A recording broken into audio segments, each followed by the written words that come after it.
I find it so funny how with like jobs, you know, if you're a lawyer, you just have to be a lawyer. Like you've got to go to court and you've got to defend people or oppose people. And like with, you know, something more artistic, it's kind of like there's no pressure to actually do the jobs. You can be like, I'm an actor, but I'm an out of work actor. Or, I'm a writer. Yeah, it's just who you are. Yeah, it's like if you're a writer, like it doesn't really mean anything. That's so true. So how's your bit going? Thanks, yeah. It's actually going really well. Mm-hmm. I'm actually really enjoying like not running away from things and sort of just like sitting at my desk every day, you know, just like putting my thoughts on the paper.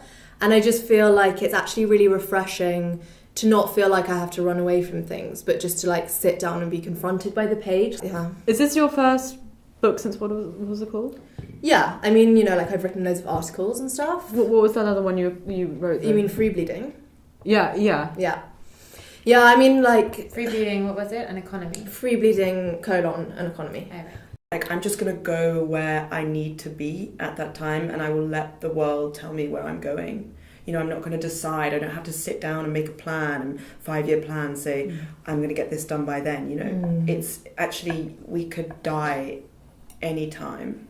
And yeah, it's kind of redundant and stale just to be in the past in the book. Like, no offense, like I know what you do is amazing, but yeah, like being out in the world and like actually talking to people and doing stuff, you know, like kind of like what you do on Instagram. Well, exactly. Yeah. That's what I was going to say. It's how I interact with my clients. Yeah. It's just like that's coming from a really vulnerable place as well, because I'm just like putting myself out there, like online every day, sometimes up to 17 posts a day, because that's, you know, that's my. That must be such hard work. do you feel well, that's like my magic number. Do you feel like that's a healthy amount of time to be spending in this kind of, you know, this ulterior, another universe? It's so funny that you say that. I think for some people it's, you know, I don't want to say that I'm special, but I have a sort of a kind of connection on a spiritual plane that I don't think most people are kind of gifted with. The internet? Or? Well, no, of course not. But with people, you know, other side of the planet, and that's my way of reaching them, these lost souls that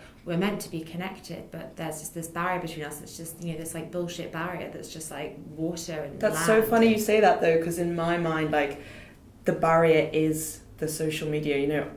For me, connecting with people is about going, holding hands, touching the ground they live on with your bare feet, letting that into your soul. There can be like, I can be in touch with someone, you know, in like Marrakesh. I can be in touch with someone in, you know, Buenos Aires. You know, just all these like amazing places around, like quite like third world places as well. And like I can just get a window into what they're like, just like sitting on my sofa at home. And I think that's really beautiful. It's like the world is like a massive expanse. It's just like open to me. Do you think you're scared maybe of being in those places?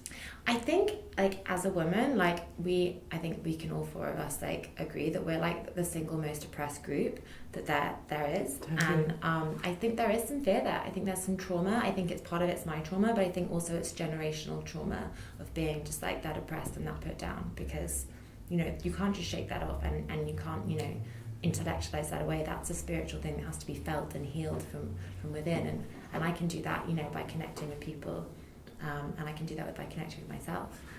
Please, can you pass one of those pineapple and cheese sticks, please? Yeah, no, girls, please tuck in. Such a great spread. Oh, thanks. I'm sorry, it's a bit mismatched, hodgepodge, just left over from the gala last weekend. But I got Jorge to make up some new prawn cocktails for you. Oh, I love prawn cocktail. And I did it especially for you. Yeah, or Longestine prawn. It's classic. Kind of similar. Yeah. Prawn's just smaller and less expensive. Well, obviously assuming we're all gluten free at the moment. I don't know. I didn't include any because I just thought better safe than sorry. I don't know. I have this funny thing that like these food trends like intolerances and allergies, they seem to have just popped up.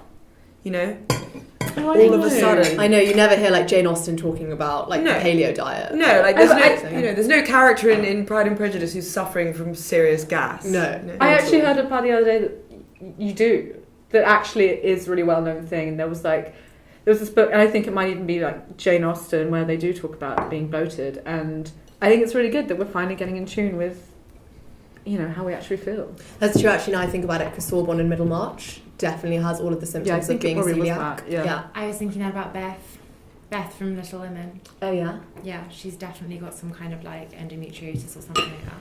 I'm Yeah? actually trying to eat only from my own garden at the moment, which is going really well. But I mean, the problem is I'm only actually able to grow courgettes with the climate. But there's an amazing amount of things you can do with courgettes. Courgette Like tea? what kind of things have you been doing?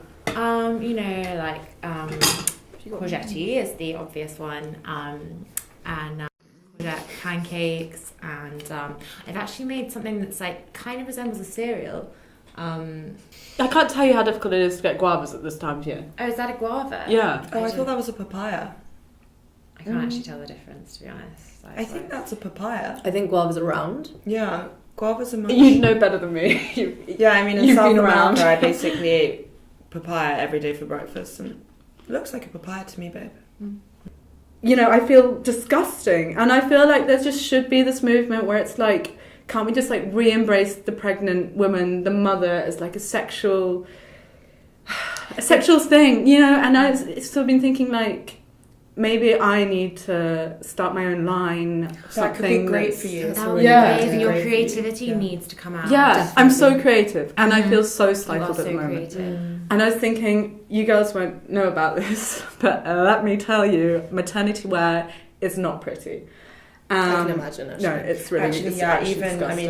I mean, a lot of places I've been around the world, the options that are more homemade can be so much more attractive than a lot of these very overly designed, practical, utilitarian kind of things that we find in shops like Mothercare and I don't know. God. Which, as you say, strip you of your sexuality. Which Yeah. is, I mean, it's the essence of They your make you a womanhood. machine. Yeah, of course. I mean, it's awful to be seen suddenly as a mother rather than like a sexual goddess, which Yeah. is what we all really are. And we can't let these kids, you know, Yeah. God love them, Without my take- sexuality, I'm nothing, thankfully. Well, Babe, That how are is you true. thinking Yeah. of sexualizing this in a kind of So, popular way? Agent Provocateur meets Mothercare, I guess, is what I'm going for.